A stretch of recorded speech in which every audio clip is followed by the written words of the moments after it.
Well, first, thank you. I soon will be known to every school child in America as Hillary Clinton's husband. But today, after that introduction, I think I should be known as the man who accompanied Grace Kawile to this convention. She did a great job, and I thank her very much. I want to thank Representatives Judy Chu, Dina Titus, and Mike Konda, who were with me backstage, who are longtime friends and colleagues, for their support and their work for Hillary. I want to thank Catherine Cortez Masto, who's, I know, been here, a candidate for the Senate to succeed the great Harry Reid, Irene Bustamante Adams, the Nevada Assembly Leader, thank you. I want to thank the Asian American Journalists Association and the Asian and Pacific Islander American Vote, our hosts, for doing this. You know, this town hall is a little old-fashioned in a wonderful way. It proves that some of you may be newer Americans, but you represent the fabric, tradition, and values of this country better than some people who've been here a lot longer. And I mean that in the best sense. A democracy only really works when people sit down and talk to each other. When I think of my dream America in the 21st century, progress in the last several years. As a nation, we clearly are less racist, sexist, homophobic than we used to be. Notwithstanding some unfortunate incidents in this campaign, most Americans are not bigoted against other people because of their religion. But we do have one remaining problem. And you see it the way we self-select everything from the television talk shows we watch to the neighborhoods we live in. We don't seem to want to be around anybody who disagrees with us anymore. And that makes it hard to have a democracy. If you read the American Constitution, it might well have been subtitled, "Let's Make a Deal." Because there are three branches of government, and there's the federal, state, and local levels. We have constitutional rights embodied in the Constitution that have to be interpreted by courts. They have to decide what deference to afford legislative bodies, including the Congress. We were set up as a country that could never become a dictatorship, but could not change and adapt to changing times and meet future needs unless we were comfortable listening to each other and speaking to each other and discussing with each other and, yes, arguing with each other. And you've done that here with this forum. You've asked all these candidates and their representatives to come. I thank you very much, and I urge you to continue doing so. Now, when Hillary announced for president, I thought this election would be about how we finally could cut off the long tail on the financial crisis going back into 2008. How we could restore the sort of broadly shared prosperity with rising incomes, rising mobility, declining poverty, declining inequality. That we could grow together as we did in the 1990s when I had the opportunity and great honor to serve. And I thought we'd have all these debates about how best to do it. The Republicans would, of course, say we just have to double down on trickle-down economics. If only we cut taxes enough on upper-income people and deregulated the economy, everything would be hunky-dory. And we, I thought, should say that the problem all over the world today is very slow growth.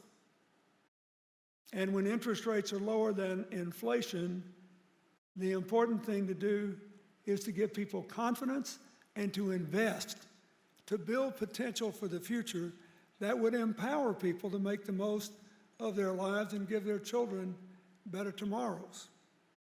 All that's really important. I'm proud to be here to speak on behalf of Hillary and her running mate, Senator Tim Kaine from Virginia, one of the most admirable people in American public life, and one of only about 30 people in the history of the country who has been a mayor, a governor, and a United States senator. So he knows how America works. So I think they've done a really good job of coming out with the best ideas on economics. Yesterday in Detroit, Hillary laid out her economic plan to create more and better jobs and help more people fill those jobs and to accelerate the formation of small businesses, something very important to the Asian American and Pacific Islander Americans. For the last 20 years, 2/3 of our new jobs have come from small business. But in the aftermath of the crash, lending became much more difficult, particularly lending in more modest numbers. So that in the last few years, notwithstanding the fact that we're still growing jobs more in President Obama's second term than any other advanced economy in the world, our small business formation is not picked up, and we are no longer in the top 5 countries in the world in the formation of new businesses. That has been the lifeblood of the Asian American and Pacific Islander community for as long as you have been coming to be a part of America's diverse quilt, and we've got to do something about it. So when she says we're going to change the bank rules for community banks, credit unions, make it possible to give more small business loans, we're going to dramatically increase activity with the Small Business Administration and the Small Business Investment Company to accelerate the formation and expansion of small business. We're going to focus on minority and women-owned businesses. I know that will work because we did it in a more normal economy in the 1990s, and a lot of you got your start then, and the small business sector exploded. We need to bring more manufacturing jobs back to America, but they can't be yesterday's jobs, they need to be tomorrow's jobs. There is, in Indiana, for example, a German-owned Mercedes-Benz plant making Mercedes, 100% of which are being purchased for $130,000 each in China. You can make anything in America. Labor every year is a smaller cost of production. Materials, energy, and transport are, relatively speaking, larger costs. We can build a whole new modern manufacturing economy, and we should be about it, because every manufacturing job creates 2.5 other jobs in the economy. We do need a major infrastructure program with public and private capital, because investments in infrastructure return almost $2 in economic growth for every $1 invested in better roads and rails and ports and airports and cleaner water systems. The children of Flint, Michigan are by no means the only Americans who have elevated lead levels in their blood. And we could create a huge number of good jobs by ripping up those old pipes and putting down pipes that would guarantee every child in this country a healthy future. We should do that. We should continue to invest in science and technology. I spent $3 billion of your tax money on sequencing the human genome. Since that event, 15 plus years ago, we have seen more than $200 billion in new economic investments in this country. I'd say it's a pretty good return on investment, wouldn't you? We should elicit your help in generating economic opportunity in places that have been left behind. The poorest Americans are still Native Americans who live on reservation lands without casinos. But in every major city, there are neighborhoods that have not felt the updraft or the recovery. In small town and rural America, in many places, it's been so long since anybody opened a new business or replaced a closed factory that there is so much desperation that this epidemic we have of prescription drugs and heroin is the first one in my increasingly long life where the addiction rates are higher in small town and urban America and rural America than they are in the cities of the United States. Many of the people in the areas where coal was mined think that the only thing they can do is to cast a protest vote for Hillary's opponent, who promises to give them back the economy they once had. Well, the jobs were lost first because coal in Wyoming was closer to the surface and lower in sulfur content, so that was easier to get out and less damaging to the economy and to public health. Then there was the boom in natural gas. Then there were the warm winters because of climate change. Then there was China's commitment to build a cleaner energy future, which has reduced the demand for exports. Those people do have a beef with us, but it isn't the beef.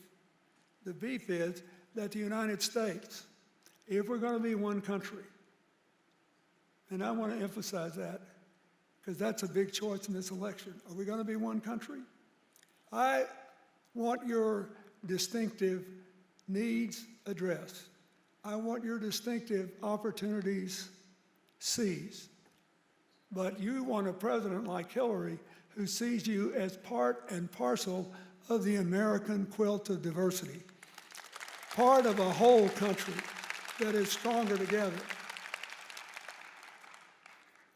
But we should do something for them. There should be more tax incentives for people to invest their money in areas that have been left out and left behind. Every American should have access to affordable broadband by 2020. Think of it. There are still 5 million kids who get homework that require them to do research on computers who don't have any access to the internet. And there are whole places that overnight could put their ingenuity and skills to work in the national economy and eventually in the global economy if they were just part of the virtual global economy. So there's plenty to do to build an inclusive economy where we're stronger together. I think there are things we have to do to make an inclusive society, to tear down the barriers to people participating. Hillary has talked about this since the day she announced for president. You can have a good economic policy, but if some people are shut out of it, it won't matter. We need to open the doors of opportunity for everyone, beginning with making sure that you get a decent education no matter what zip code you live in, investing more of scarce federal dollars and making teachers better teachers. I'll give you an interesting example since I'm before this group. Last year and the year before, an international rating agency said the best really big city school system in the world was Shanghai. So I started doing my research, and I came across an interview with the superintendent of schools. He sounded like somebody I grew up with in Arkansas. I wanted to invite him over for dinner. You know what he said? He said, I didn't really do very much. When I became head of the Shanghai school system, I realized we had some of the best schools in the world. We had a few that were quite weak, and a lot that were just average. I do not believe there is a teacher who does not want to be a really good teacher. I do not believe there is a principal who does not want to be a really good principal. So instead of over-testing the kids, we spent 3 or 4 years trying to make sure that all the teachers were good, improving their skills, doing the same with all the principals. Once we did that, school performance started going up. Then what we did was to take the very best teachers and principals and send them to the lowest performing schools. Then a few years after that, they said we had the best big city school system in the world. I don't know. All I did was to take advantage of the fact that every teacher wanted to be a good teacher, every principal wanted to be a good principal, and most everybody can learn and do what needs to be done to develop the imagination of our children. I thought, where has that guy been all my life? And interestingly enough, in the United States, the state of Massachusetts in 1992 started trying to do that. Now, those of you who don't live there might be saying, oh, don't insult my intelligence. They got Harvard, they got MIT. What are you talking about? They also have a lot of first-generation immigrants. They have a lot of low-income people. They have a lot of children in their schools whose first language is not English. But if you look at their performance on international exams, if they were a separate country, they'd have the 8th best school system in the entire world, because they focus on making teachers better teachers, making principals better principals, and involving the community and the families in the life of the school. Hillary wants that for every kid in this country. And she also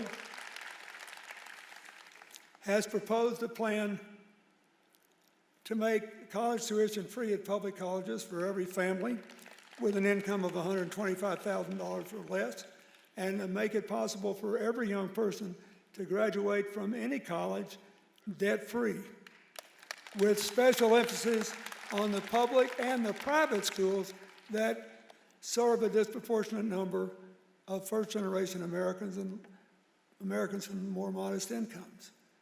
And then, maybe most important of all in the short run, to lift the burden of college debt off of young people. And this is really important. One of the reasons our small business formation rate has slowed down is that there are too many young millennials who owe so much money, they have no credit rating, they can never get a small business loan.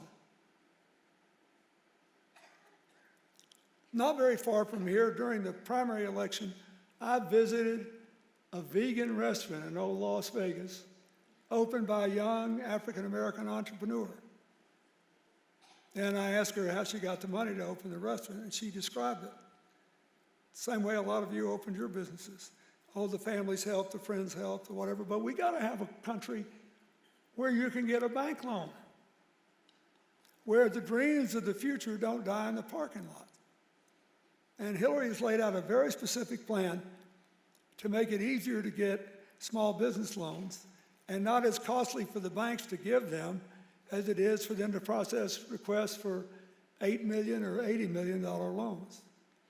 This is an important thing to do to build the future of the economy. But it's more important to make sure young people can take advantage of it. The unemployment rate today in the United States for people with college degrees is 2.4%. That means two things. It means for people, there are nevertheless more than 1 million jobs open for plumbers, welders, pipe fitters, other kinds of jobs that would pay a middle-class income, but people aren't trained in the areas where the job openings are. So Hillary wants to emphasize apprenticeship and training programs in corporations and by unions, and give people tax incentives to do it, to redignify skills training, and to move people into openings much more quickly. It could make a big difference, particularly in some places in the country. And then she believes that we need comprehensive immigration reform as an economic strategy as well as something that is socially right. You just got to decide whether you think it's good or bad for us to have the youngest, most diverse workforce in the world. I think it's our great meal ticket to the 21st century. There is someone here from everywhere. And our diversity gives us an, basically almost irresistible mix of creativity and unlimited potential. She favors automatically giving a green card to every person who comes here seeking a master's or a PhD, so that if they want to stay here and contribute to our future, they get it. She favors immigration reform because there are too many families that still worry every single day about whether they're going to be broken up. A not insignificant percentage of them are Asian Americans and Pacific Islanders. And we should care about them. She supports the executive actions the President has undertaken and will continue to defend and implement them. But she has also said that within her first 100 days, she would present a new comprehensive immigration reform bill that will give people a path to citizenship. And look, I just want to say this as plainly as I can. If you wasted the money to round up and deport every undocumented person in this country, you would disrupt millions of families, and along with the heartbreak, it would drive this country into a recession. We need people who are working hard, taking care of their kids, trying to be part of the fabric of America. We have played politics with this issue long enough. We have pretended that it was something it's not long enough, and she is determined to bring some stability, sanity, and future orientation to this issue. We ought to be growing together.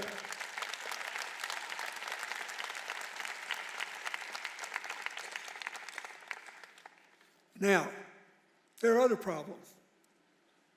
40% of the visa backlog in America are requests from Asian Americans and Pacific Islanders. Some people in the Philippines have been waiting for more than 20 years for a visa.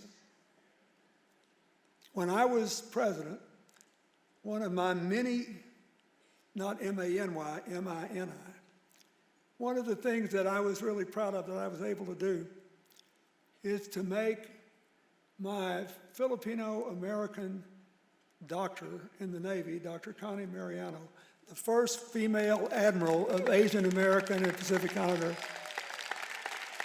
heritage and history. This is crazy. So we need to do something about this. But as it turned out, all the things that I took for granted, you heard Grace talk about the White House executive order that set up our Conference on Asian Americans and Pacific Islanders. One of the happiest moments of my presidency was late in my second term when I was able to give the Congressional Medal of Honor to a lot of Asian American and Pacific Islander soldiers whose service had been overlooked and whose records had never been examined, including the great Senator Dan Inouye of Hawaii.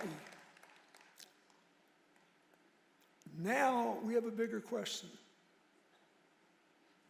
because the premise of all of Hillary's economic arguments, all of her social arguments, her political arguments that we should protect and expand voting rights, not restrict them, all of these is that we're stronger together. That in an interdependent world where the borders do often look more like nets than walls, the only way to prevail is through cooperation that produces inclusive prosperity, inclusive societies, inclusive politics, and inclusive national security policies that gets other people around the world and in our country to work with us. The American people, therefore, in this election will be called upon to decide something even more important than economic policy, or social policy, or any discrete issue, you're going to have to decide whether the country that many of you were born in and others came to is going to be faithful to its motto, a pluribus unum, out of many one, and going to be faithful to the eternal mission given to us by the Founding Fathers to form a more perfect union. In a 21st century world, that means we're stronger together. And that, at heart, is what this election is about. No president can foresee every issue that will come before the president. But I know this. I spent 12 years as a governor, 8 years as your president, more than 15 years since I left office, working all over the world. A lot of my life has been devoted to promoting economic empowerment and advancing the cause of peace. Wherever people are working together across the lines that superficially divide them, good things are happening. Wherever they spend all their time blaming other people for problems that require cooperative solutions, being mad, dividing the world up into us and them, it may be good politics in the short run, but good things do not happen. So I want you to think about that. You're going to have a big impact on the vote in Nevada, Pennsylvania, and other swing states. But you ought to show up big time everywhere for the local elections and the state elections and the federal elections. Because every time you do, you remind people that a pluribus unum is not just a slogan, it's a way of life. You remind people that the eternal effort to make our union more perfect means expanding the definition of us and shrinking the definition of them, not the other way around. And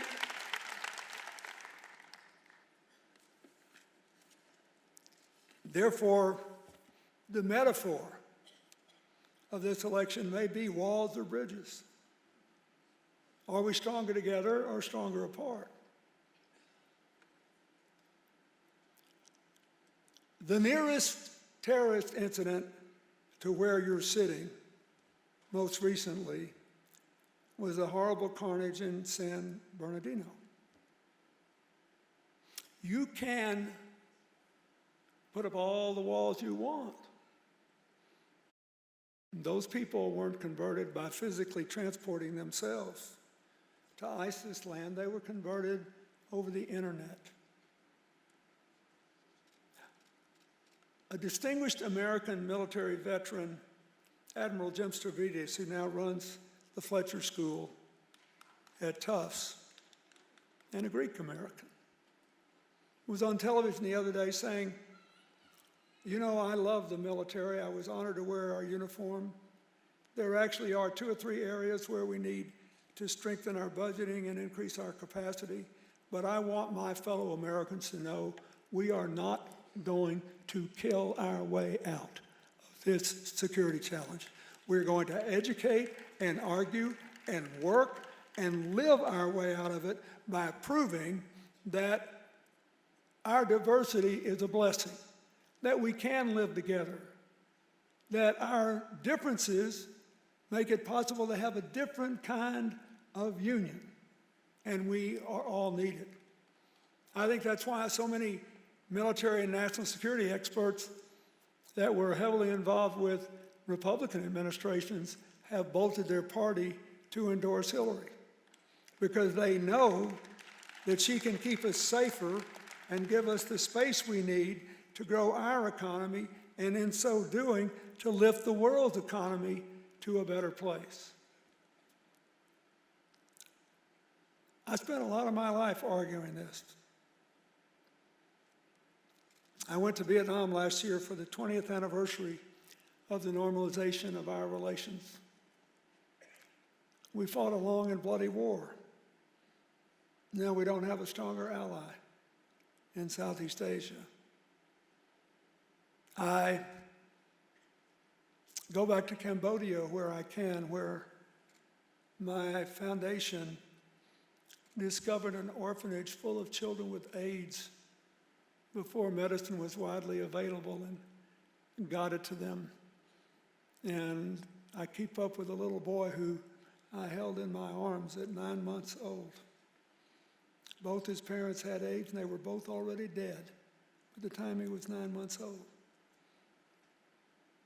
He's a healthy, growing boy now. And the whole world is better because more of those kids are alive today. I know that the headlines are all grabbed by the bad things that happened. But the truth is, we live in a world that is interdependent. That's just a fancy word for saying divorce is not an option. And therefore, the only sensible proposal is to maximize the positive aspects and minimize the perils of the interdependent world. Hillary's the best qualified person to do that at this time in the United States of America, based on the life she's lived, the service she's rendered, the things and the people she knows. That is my belief. But it is for you to decide.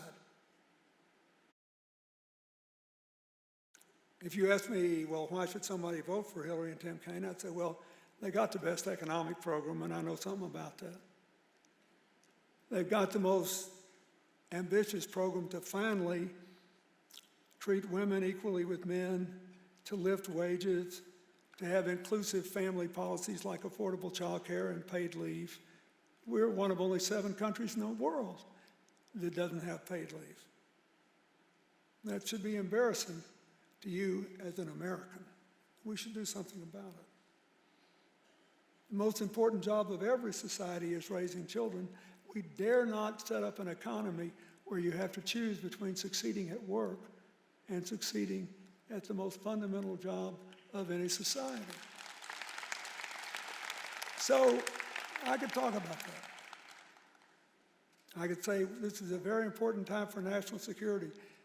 You need somebody who served on the Armed Services Committee with great distinction, who served as Secretary of State, who had an unprecedentedly close relationship with the Secretary of Defense and the military establishment, something that's not always happened.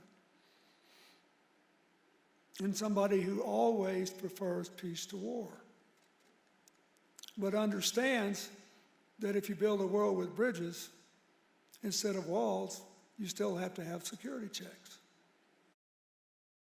So I want you to think about that.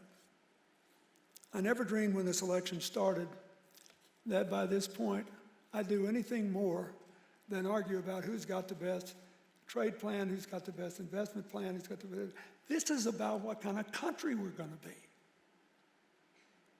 About whether you and everybody else who lives here can feel at home in America.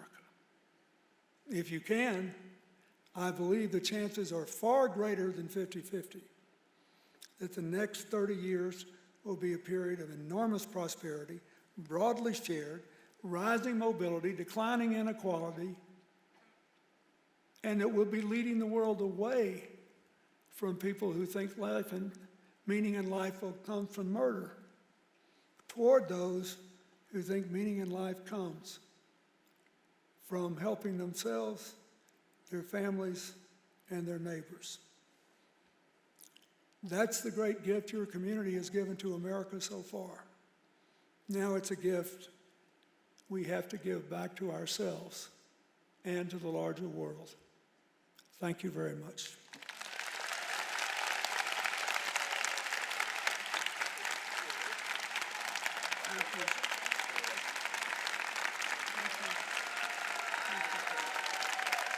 Thank you. Thank you.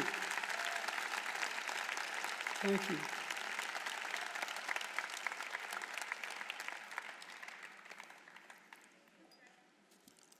Thank you, President Clinton. I'm Jean Nguyen with Voice of Vietnamese Americans. First, I'd like to thank you for over 19,600,000 jobs you created for us, the American workers, and bring in surplus revenue for our national fund during your presidency. Thank you very much. Thank you.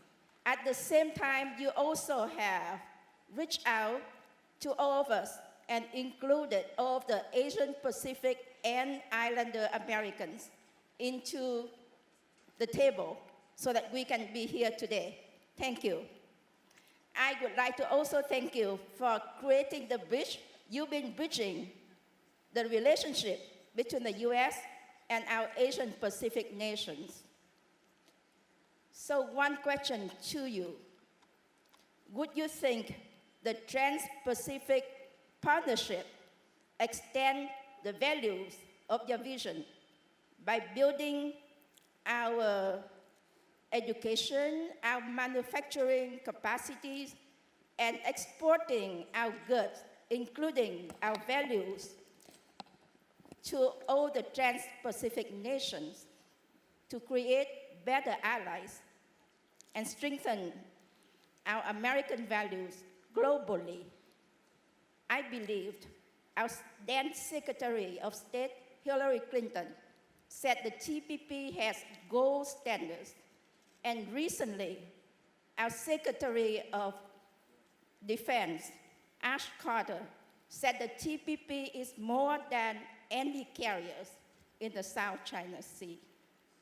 Would you support the TPP? And would you make the differences between NAFTA and the TPP? Thank you. The reason, that's a very adroit way you ask the question. Congratulations.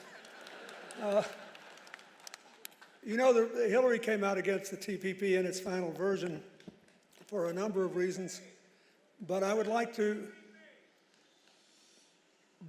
say why it's a difficult issue, first of all. All the trade agreements we signed, particularly the ones we signed with smaller economies, the AGOA, the bill we did with Africa, for example, or the work I did with Vietnam. These things have political consequences that go beyond the economic consequences. And of course, given the tensions in the South China Sea, that's very important. But the United States has proved extremely vulnerable to even profitable job loss, that is, jobs that are doing well in America, in our trade agreements. And that is because we have a problem in this country that is going to make it difficult to pass any trade agreements in the near future. And that is that the countries we deal with in Asia, for example, take South Korea, where we had a trade agreement, and preliminary research that I've seen indicates it's been about a wash in terms of jobs. They've gained some, we've gained some, not a big difference. And they're a very important ally to the United States, particularly now that the tensions with North Korea are bad again. But we have too many companies in America that are dominated by very large shareholders who want quick returns and pay their CEOs based only on the share price. Almost all Asian companies are stakeholder companies. And I'm complimenting them now, not criticizing them.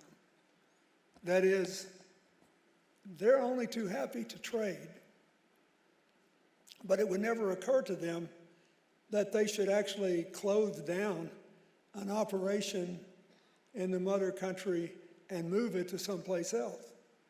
I have an American friend who owns a company in Japan. He said, now, in my company in Japan, if I open a plant in Vietnam to serve Southeast Asia, they will give me a plaque and say, good for you. But if I shut down the plant that was in Japan and moved it to Vietnam, they would run me out of the country, and I wouldn't be able to do business there anymore. In other words, all these trade deals, particularly those that do not deal with currency valuation changes,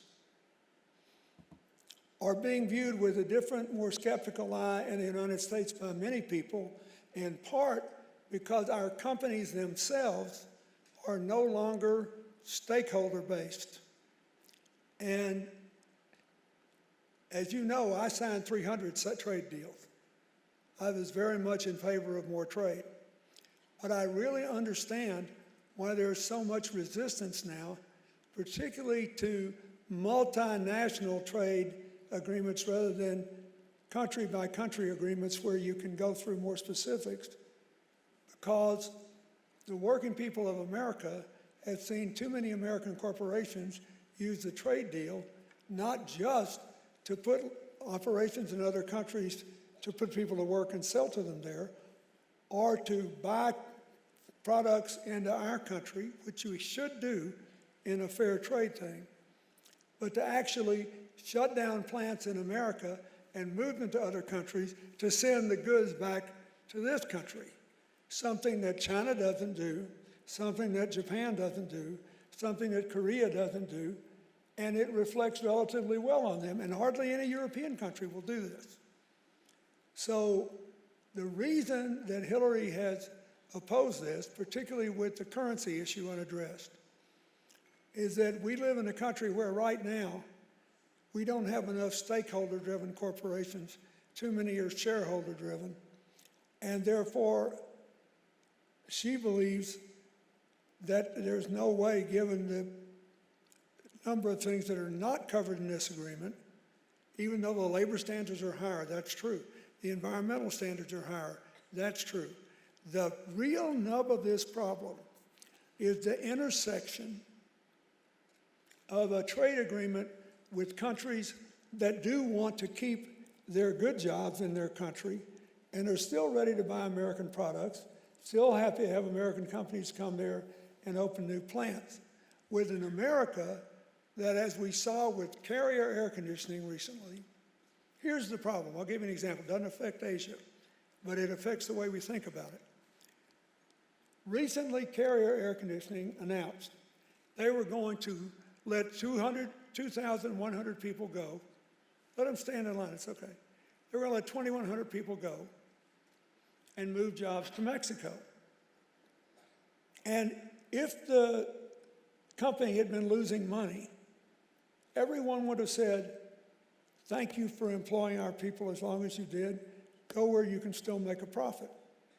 The problem was that the division had made $2.9 billion the year before. Their profit margins were going up.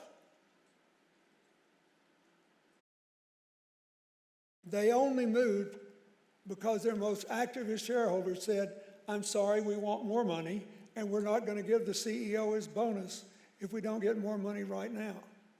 Most Asian companies operate on a 5 to 10 year time horizon.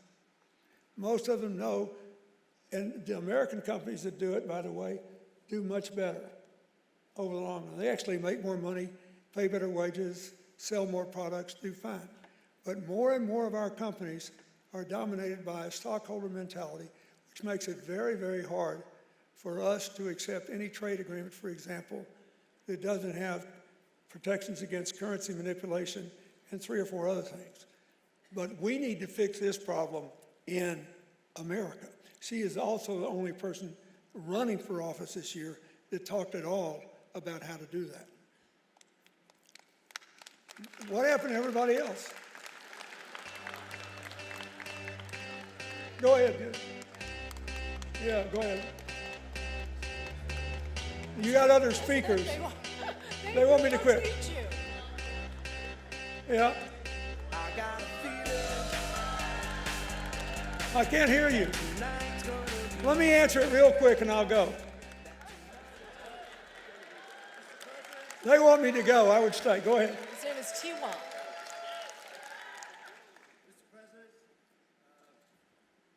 just to declare my bias, I'm a Democrat. I love you as president, and I support Hillary Clinton. I want to ask you something.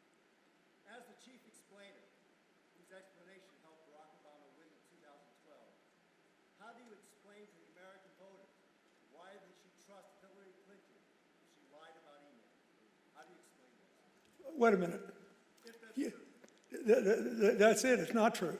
And if it, okay, but how do you explain to the American people who believe she lies? How do you explain, how do you First of all, with the FBI director, first of all, the FBI director said, when he testified before Congress, he had to amend his previous day's statement that she had never received any emails marked classified. They saw two little notes with a C on it. This is the biggest load of bull I ever heard, that were about telephone calls that she needed to make. And the State Department typically puts a little C on it to discourage people from discussing it in public in the event the Secretary of State, whoever it is, doesn't make a telephone call. Does that sound threatening to the national security to you? The other thing, all the other emails that people later said after the fact should have been classified, the only ones that they have acknowledged are email chains dealing with drone program. The State Department and the security agencies have different classification systems. These things were never resolved. Now, this is too complicated to explain to people, but basically, do you really believe there are 300 career diplomats, because that's how many people there were in these emails, all of whom are careless with the national security? Do you believe that? Forget about Hillary. Forget about her. Is that conceivable? If it was that important, shouldn't we have all heard about this earlier? And shouldn't there have just been some sort of comprehensive resolution of this? And if it was something to worry about, would President Bush 41's National Security Advisor, Admiral Scowcroft, have endorsed Hillary? Would General Colin Powell's assistant at the State Department have endorsed Hillary? Would a 33-year CIA veteran who was acting director of the CIA and had said he'd never declared party and had voted for Republicans as well as Democrats have endorsed Hillary? You should ask them. Would everybody who's ever worked with her be for her if she were not trustworthy? I had a man who was the head of a country. A man I've known many years who actually was head of a country when I was president, called and said, I do not understand this. He said, I think she's one of the most straightforward, reliable, trustworthy people I have ever known. The truth is that her adversaries are very good at doing reverse plastic surgery. And the truth is that it was a mistake for her to use her personal email, even though her predecessors had, and her successor, John Kerry, did for a year until it was no longer legal. But she should have known there'd be a different set of rules applied to her if she ever ran for president. The truth is, when the State Department asked all of the previous secretaries of state to give them any records that would help them fill out their records, because they didn't have a lot of records, she was the only one who gave anything. And you may think the others were smarter, since there's not much reward in being transparent. But that's what I would say. I think the simplest way to say is, look, there's a long-running dispute between the State Department and the intelligence agencies. It hadn't been resolved at the time. It didn't occur to people at the time that all these 300 people should be doing records classification all the time. They had a different system. That is not a cause for distrust. If it were a cause for distrust, it is inconceivable that all these prominent national security people who were active in other administrations, including Republicans, would have endorsed her. And like I said when I spoke at the convention, if you got the friends of your lifetime, if people you went to elementary school with are still campaigning for you, if you haven't lived in Arkansas since 1993, and hundreds of people at their own expense went all over America to campaign for you, if the people that work with you in every walk of life, and then people who know you in your official capacity all have good things to say, it seems to me that should offset people who have a vested interest in tearing you down. And the other thing I would say is, you should look at if you really care a lot about this, you ought to look at the comments of prominent Republicans, how they described Hillary before she started running for president. And ask yourself if they were lying then just to be polite, or if their political interests changed. I can't resolve this for people. You get a lot of negative publicity and people don't know about you, it hurts you. But I'm just telling you, there are people who spent their lifetime advancing the national security who believe she's the only person left you can trust with it. Thank you very much.